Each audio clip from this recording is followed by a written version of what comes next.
नमस्कार। आज हम पति पत्नी के सच्चे प्यार की कहानी पढ़ेंगे। एक आदमी ने एक बहुत ही खूबसूरत लड़की से शादी की। शादी के बाद दोनों की ज़िंदगी बहुत प्यार से गुजर रही थी।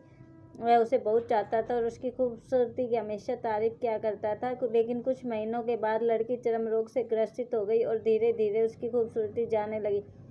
खुद को इस तरह देख उसके मन में डर समाने लगा कि यदि वह बदसूरत हो गई तो उसका पति उसे नफरत करने लगेगा और वह उसकी नफरत बर्दाश्त नहीं कर पाएगी।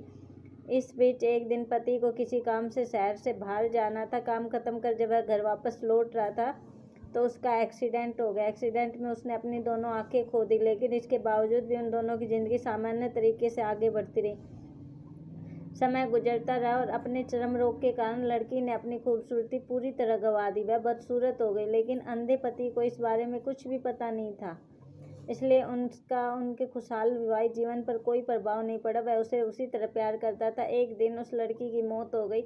पति जब अकेला हो गया वह बहुत दुखी था। वह उस शहर को छोड़कर जाना चाहता था। उसने अंतिम संस्कार की सारी क्रियाविधि पूर्ण की और शहर छोड़कर जाने लगा। तभी एक आदमी ने पीछे से उसे पुकारा और पास आकर कहा, अब तुम बिना सहारे के अकेले कैसे चल पाओगे? इतने साल तो तुम्हारी पत्नी तुम्हारी मदद क्या करती थी? पति ने जवाब दिया, दोस्तों, मैं अंधा नहीं हूँ।